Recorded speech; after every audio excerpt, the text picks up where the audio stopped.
right, my favorite people, Sterling White here, back at it again with another topic on you, which is one that is pretty well requested on how to become a millionaire through real estate investing, and really going to go from start to finish on how you'll be able to do this as a newbie or someone who's already in the industry and wanting to get to that point. And why this is important is it's an initial milestone that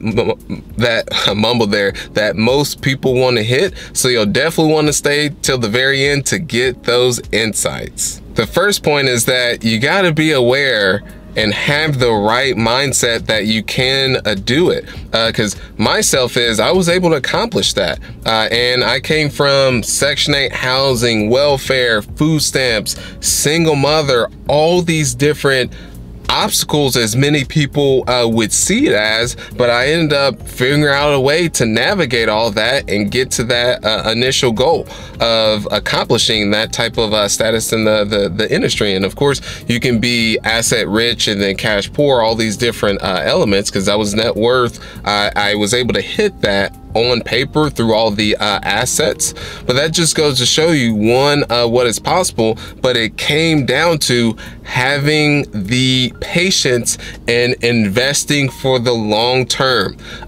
These things do not happen overnight. I have to overly communicate that oftentimes, because we're in the social media age and the microwave age, as most people would say, and they believe things are instant. If you believe that's the case, you'll want to go ahead and click off this video and go to another channel, because that's not what I go into, is get rich quick or hey, it's going to happen overnight. It's going to be, yeah, you have to actually put in the work and just realize that it takes time and actually invest for the long term. Myself personally, as I started in the industry at 19 years old, and then several years later, I actually ended up getting into the investing side, where I bought my very first property at 23 years old, no money out of pocket. And then this was about 2017, 2018 is when ended up the banker asked for both my business partner and I's personal financial statement, and then on there, and when we ended up breaking down our assets and then what our ownership was in the assets as well as the company, that's when I realized I was a millionaire at that point in time. I didn't even I wasn't even at that point in time, I really didn't even have it on my radar. I was like, oh, that's cool, but it's still a good milestone for people to have, and I just want to be a testament that it is possible from where I came from, but you have to have the belief and just realize that it takes time and invest long term. The second is you've got to simply do the math. Yes, do the math. Is what does it take for you to get to, let's say, $100,000 per month, or to be able to have the net worth equivalent or greater than $1 million?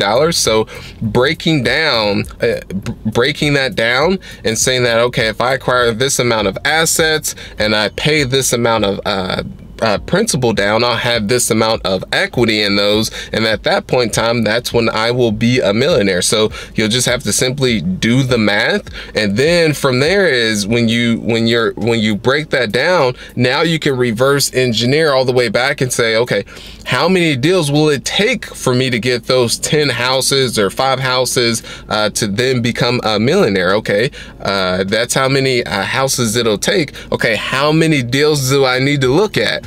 Okay, how many deals now do I need to put, how many deals do I need to look at? How many deals do I need to put offers on?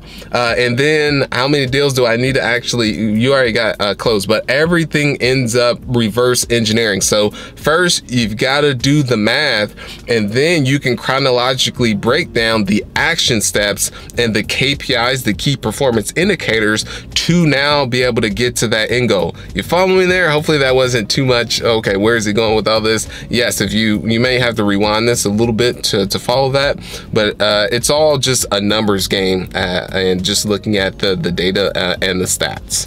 And the last but not least point I want to make is consistency and persistency. That the milestone you're going for, being a millionaire, is there's only, when you collectively look at the data, there's only a very small amount of people who actually meet that, whether it's income or net worth. So from that is that it takes consistently over time. And for my personal experience share, I was in the industry full-time myself before I was actually and working anywhere between 70 to 80 hours on a per week basis to get to that milestone myself.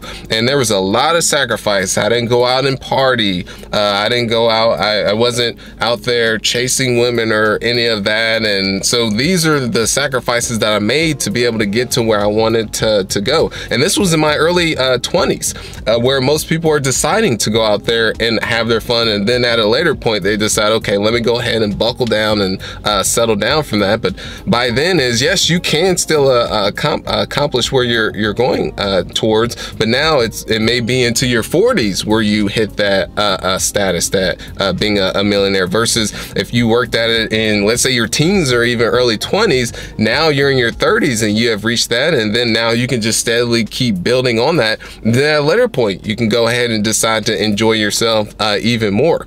And just looking back is when I was in my earlier 20s and everything, is I had so much energy from that. I could stay up on hours on days. Now I can do that, but not like I formerly was able to do that. So just realize it takes consistency and being able to persist.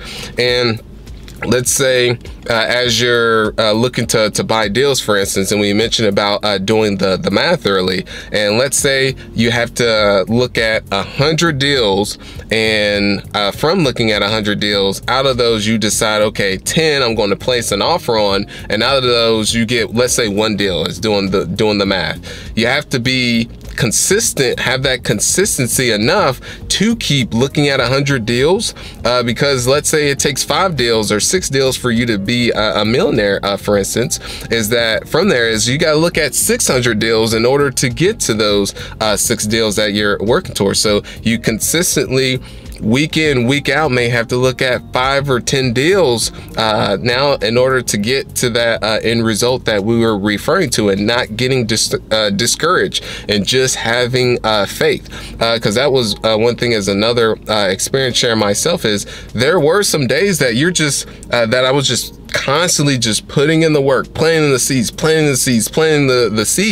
and I just had to have faith that in the future, I know I'll start to sprout these.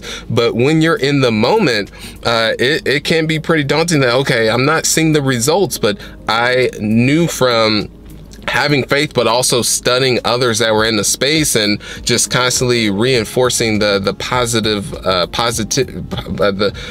success mindset by listening to Earl Nightingale's, Jim Rohn's, the Zig Ziglar's, that they just kept reinforcing that, hey, it takes time, just keep putting in the work, and as long as you're staying consistent with it, that you'll start to get that compounding effect, and you will see in the future, but just don't give up from that. So that's what I have for you on that. Is just, all in all, you got to do the math. Well, first, you got to believe in yourself and know that it's possible. And within that is invest for the long term. Second is just do the math.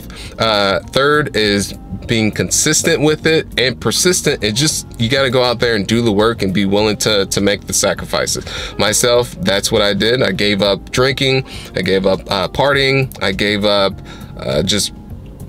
what else did I mean, the people that were around me, I had to give that up too. I gave up the news, all these different things that I ended up making those sacrifices to get to where I am now. And I'm not perfect, you guys. I'm not even going to sit here and say that I am. I'm still working towards becoming better at every day. And that's what I'm here for, to share those trials and tribulations and lessons and my mistakes, as well as my successes. But I tell you now, I've made a lot more mistakes than I've had successes. So I appreciate you all so much. Don't forget to like and subscribe the content, those of you on the YouTube, those of you who are on the podcast, SoundCloud, Warstar, Hip Hop, for instance, or iTunes, go ahead and leave that rating. It would mean the world. And for those of you who just want insights, further insights to be able to scale your business, go ahead and schedule a strategy session with the link just below. If you're just getting started in real estate, that call will not be a fit. It's more so for people who are experiencing problems in their business and they want to take it to the next level. If you're not at that point, it's not worthwhile scheduling a call. So I appreciate you all so much. Thank you.